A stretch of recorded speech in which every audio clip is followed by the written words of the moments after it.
여러분 안녕하십니까? 지난번에 제가 한 자녀교육 1강에 이어서 2강을 하겠습니다. 1강 제목은 영어 유치원 보내지 마라 라고 했었지요. 여러분 오해하지 마세요. 무조건 보내지 말라는 게 아닙니다. 여유 있으면 보내세요. 그러나 그 많은 돈을 영어 교육에 투입하느니 보다 더 유용한데 투입하는 것이 좋지 않겠느냐 하는 것이 제 생각이었습니다. 제가 오늘 이 특강에서 그 돈을 어디에 쓸 것이냐에 대해서 여러분에게 얘기해 드리겠습니다. 이 특강의 제목은 대학 점수로 가지 마라 라고 했는데 왜 이렇게 붙였냐 하면은 지금 많은 학생들이 대학에 들어와서 너 어떻게 왔느냐 하고 물어보면은 고등학교 때 점수대가 이 학과에 들어오면 들어올 수 있더라, 합격이 되더라, 그래서 들어왔다는 거예요. 이건 옳지 바른 일이 아니죠. 그래서 저는 이 특강에서 이 한국 교육의 방향이 제대로 가고 있나, 또 교육 전반에 대해서 좀 짚어보고 어떻게 대학을 가야 바람직한가에 대해서 얘기를 하고자 합니다. 그 다음 또 전공 선택을 어떻게 할 것인가, 전공 선택을 우리가 적성에 맞춰서 가야 되느냐, 아니면 취업 실정을 고려해서 가야 할지에 대해서 또 여러분에게 얘기해 드리고자 합니다. 만약 취업을 고려해서 가야 된다면 어느 분야, 어느 전공으로 가야 되느냐, 여기에 대해서도 언급을 하겠습니다.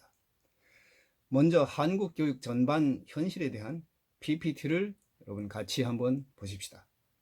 2014년에 한국 교육이 경쟁력이 있나, 이런 여론조사를 JTBC가 했습니다.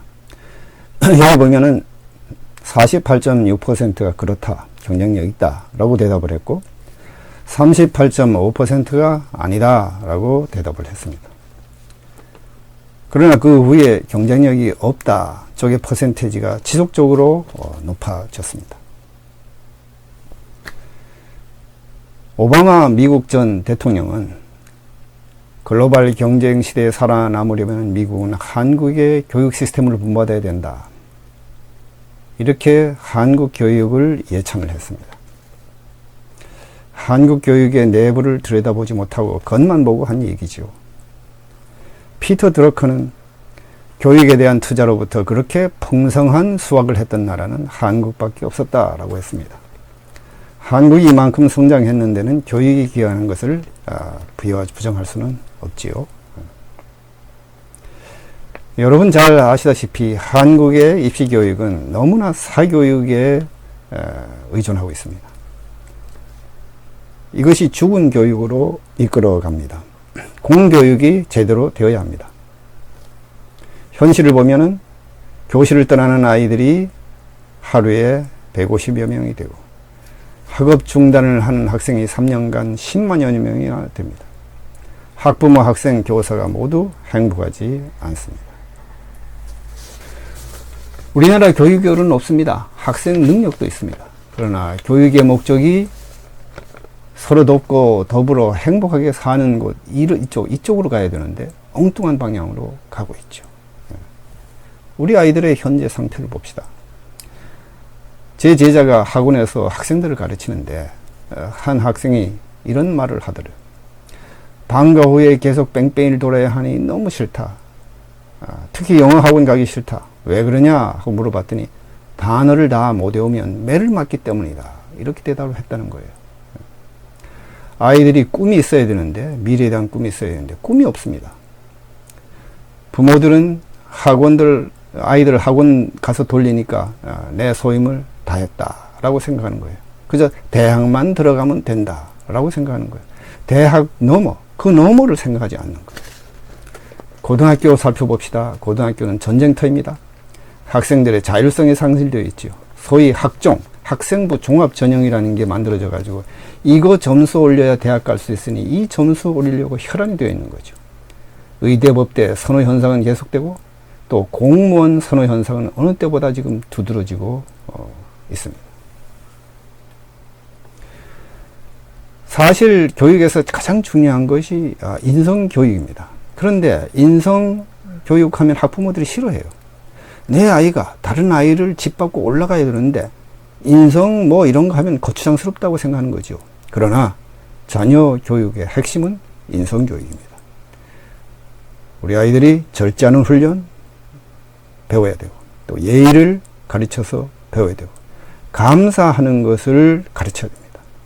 이런 교육 제대로 안 받은 사람들이 사회 지도자가 돼가지고 전부 지금 어떻게 되는 거예요? 모래 위에 쌓은 집이지요. 현재의 교육 시스템으로는 인성이 망가지고 있습니다. 이 PPT는 여러분 글로벌 기업의 인수합병이 어떤 업종을 하느냐 하는 것을 보여주고 있습니다.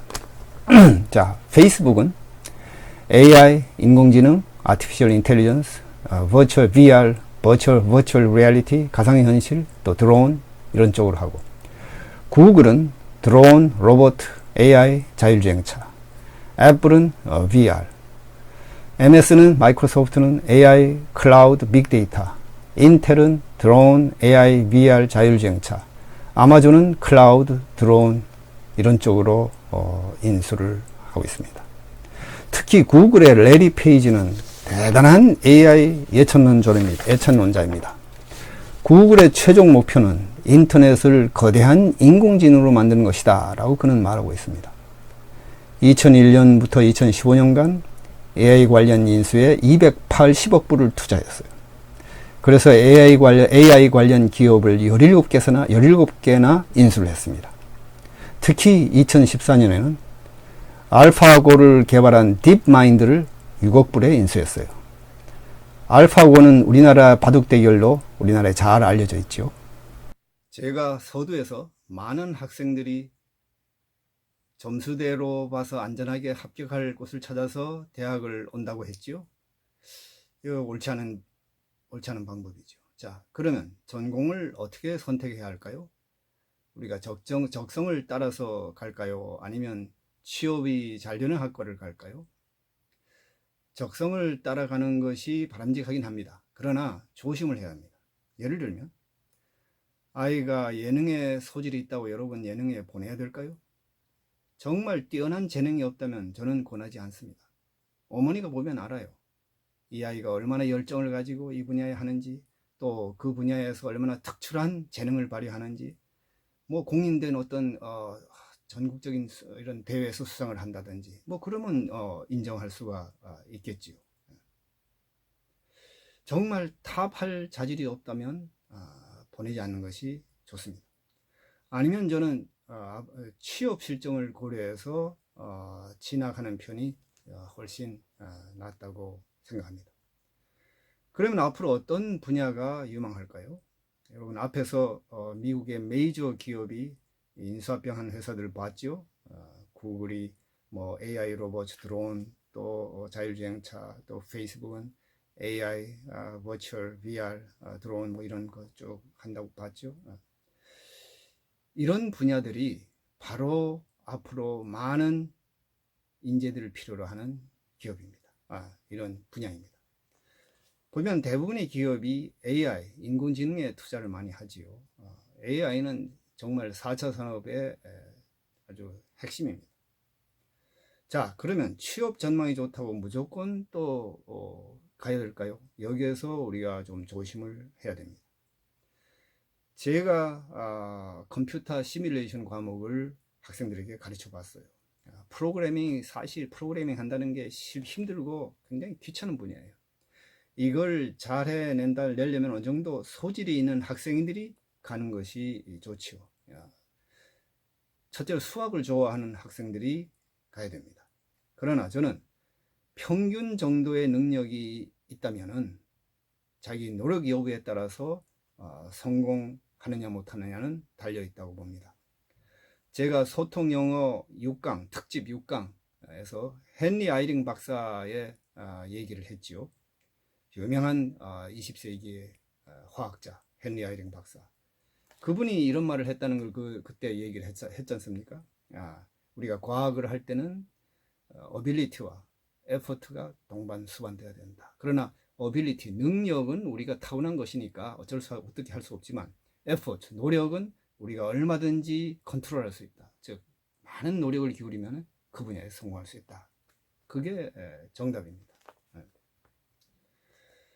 한국에서 이 AI 이런 분야 제대로 공부하기에는 좀 그렇죠. 그러니 저는 미국으로 가서 공부하기를 권합니다. 제가 영어 유치원 보내지 마라 교육특강 1강에서 얘기했지요. 그 많은 돈 쓸데없는 데 투입하지 말고 그 돈 모아서 대학을 미국에 보내세요. 이렇게 4차 산업 첨단 분야의 공부를 가서 하는 게 좋다고 생각합니다. 또 우리가 전공 선택 시 고려해야 될 사항이 supply and demand, 이 공급과 수요를 고려하는 것이 좋습니다. 산업계 수요가 얼마나 되는지 대학에서 또 배출하는 졸업생 수를 대비해서 한번 보십시오. 연세대학교 원주 캠퍼스에 패키징 학과라는 게 있어요. 포장하는 그런 거예요. 우리나라 단 하나밖에 없어요. 그러니까 졸업생이 전부 취업이 되는 거예요. 그리고 다음 전공 선택할 때 이 분야가 어떻습니까? 좋습니까? 하고 대학 그 분야에 전공하는 대학 교수한테 묻지 마세요. 교수 입장에서는 학생들을 학과에 많이 유치하는 것이 해야 되잖아요. 그러니까 그 자기 학과가 나쁘다고 말을 할 수가 없습니다. 차라리 그 분야에 종사하는 분들의 의견을 들어보세요. 그렇게 해서 종합하고 판단하는 게 훨씬 낫습니다. 학과에 들어와서 전공이 안 맞는다고 또 다른 학과로 졸업하고서 또 다른 전공 공부하는 학생들이 있어요. 고등학교 때 자기가 진학하려는 분야의 대학 교과서를 한번 구해서 읽어보세요. 그러면 자기 느낌이 옵니다. 아, 이게 정말 앞으로 내가 공부할 수 있는 분야인가 아닌가. 또 대학의 네임밸류보다는 앞으로 무엇을 할 수 있느냐가 더 중요합니다. 그래서 자기가 할 분야를 찾아서 네임밸류보다는 그 분야에 학과가 있는 대학을 찾아서 진학하는 것이 바람직합니다. 한국은 지금 포화 상태입니다. 제가 다음 특강에서는 교육특강 3강에서는 글로벌 인재가 되어서 해외로 나가자 이런 제목으로 하겠습니다. 여러분 다음 시간에 뵙겠습니다. 감사합니다.